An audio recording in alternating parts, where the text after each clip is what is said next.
क्या कोई पत्नी इतनी बेरहम हो सकती है कि उसका पति सरहद पर तिरंगे से लिपट जाए और वो घर बैठकर उसकी पेंशन के करोड़ों रुपयों का हिसाब लगाए। आज की ये दास्तां आपको झकझोर देगी। ये कहानी है कैप्टन वीर और उनकी पत्नी माया की। सरहद पर दुश्मनों की गोली खाकर वीर शहीद तो हो गए, लेकिन अपनी आखिरी विदाई के सफर में वो अपनी पत्नी के लिए एक ऐसा जाल बिछा गए जिसने सबकी रूह कपा दी। एक बंद एम्बुलेंस, शहीद का शव, एक अजनबी ड्राइवर और एक ऐसा राज जो उस रात को शमशान पहुंचने से पहले ही खोल दिया गया। अंत तक देखिएगा, क्योंकि इस कहानी का क्लाइमेक्स आपके पैरों तले जमीन खिसका देगा। और हमारे चैनल को सब्सक्राइब भी जरूर कर लीजिएगा। शहर के बाहर वाले हाईवे पर एक एम्बुलेंस तेज रफ्तार से दौड़ रही थी। एम्बुलेंस के सायरन की आवाज रात के सन्नाटे को चीर रही थी। अंदर एक ताबूत रखा था जिस पर तिरंगा लिपटा हुआ था। कैप्टन वीर जो सरहद पर आतंकी हमले में शहीद हो गए थे, उनके शव के ठीक बगल में उनकी पत्नी माया बैठी थी। माया की आंखों में आंसू थे, लेकिन उन आंसुओं में कोई तड़प नहीं थी। वो बार बार अपनी कलाई पर बंधी महंगी घड़ी देख रही थी और ही मन सोच रही थी कि कब ये सफर खत्म हो और कब वो अपनी नई आजाद जिंदगी शुरू करे। माया को वीर से प्यार कभी था ही नहीं। उसने शादी सिर्फ वीर के कैप्टन होने के रुतबे और उसके पैसे के लिए की थी। वीर जब सरहद पर देश की रक्षा कर रहा होता, माया यहाँ शहर के क्लबों में अपने पुराने प्रेमी राहुल के साथ पार्टियां करती थी। अब जबकि वीर शहीद हो चुका था, माया को पता चला कि उसे सरकार से करोड़ों रुपए का फंड, पेट्रोल पंप और ताउम्र पेंशन मिलेगी। उसे दुख इस बात का नहीं था कि उसका सुहाग उजड़ गया। उसे खुशी इस बात की थी कि अब वो राहुल के साथ ऐश की जिंदगी गुजारेगी। एम्बुलेंस का ड्राइवर चुपचाप गाड़ी चलाता रहा। उसने काली टोपी पहनी थी और अपना आधा चेहरा मफलर से ढका हुआ था। अचानक उस ड्राइवर ने अपनी भारी आवाज में बोलना शुरू किया। मैडम, कैप्टन साहब बहुत बहादुर थे। आखिरी वक्त तक उन्होंने दुश्मनों से लड़ते रहे। आपको तो बहुत गर्व महसूस हो रहा होगा ना।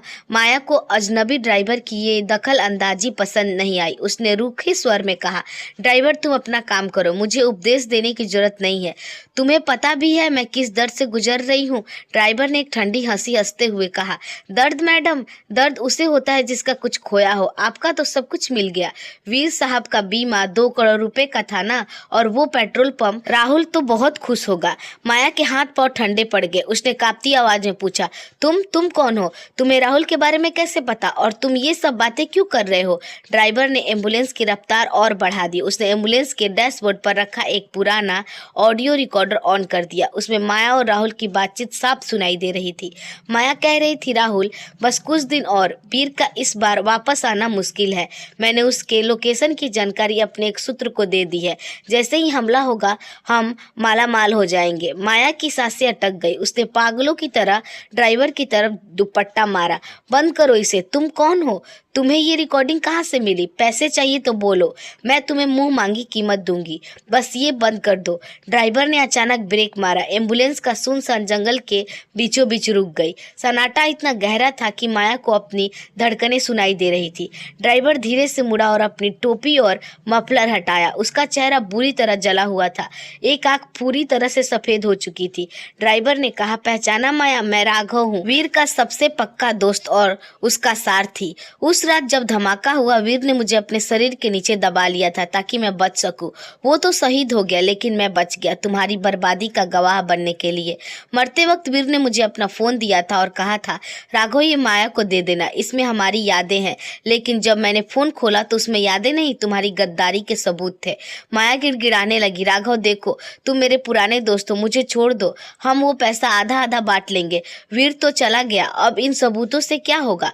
राघव की आंखों में खून उतर आया। उसने गरजते हुए कहा, वीर गया नहीं, वो आज भी यही है। और सुन, ये एम्बुलेंस शमशान नहीं जा रही है, ये एम्बुलेंस सीधे आर्मी कोर्ट जा रही है। राहुल को पुलिस पहले ही उठा चुकी है। और जो पैसा तू गिन रही थी ना, वीर ने अपनी शहादत से एक दिन पहले ही अपनी वसीयत बदल दी थी। उसकी सारी संपत्ति उन शहीद विधवाओं के नाम कर दी गई है जिन्होंने वाकई अपने पति को खोया है। तेरे हिस्से में सिर्फ एक चीज आएगी, फांसी का फंदा। माया ने भागने की कोशिश की, लेकिन एम्बुलेंस के दरवाजे लॉक थे। राघव ने एम्बुलेंस फिर से स्टार्ट की और सायरन बजाते हुए सीधे पुलिस छावनी की ओर निकल पड़ा। पीछे ताबूत में वीर का शव तिरंगे में लिपटा शांत पड़ा था, जैसे आज उसे अपनी आखिरी विदाई में सबसे बड़ा सुकून मिला हो। देश के गद्दारों को सजा मिल सकती है, लेकिन अपनों की गद्दारी का घाव कभी नहीं भरता। याद रखिए, वफादारी का कोई मोल नहीं होता और धोखे की उम्र कभी लंबी नहीं होती। जो देश के रक्षक के साथ विश्वासघात करता है, नियति उसका काल बनकर जरूर आती है। दोस्तों, उम्मीद करती हूँ आपको यह कहानी अच्छी लगी होगी। अगर हमारी कहानी आपको पसंद आई हो तो हमारे वीडियो को लाइक और चैनल को सब्सक्राइब जरूर कीजिएगा। मिलते हैं एक और रोमांचक कहानी के साथ। धन्यवाद।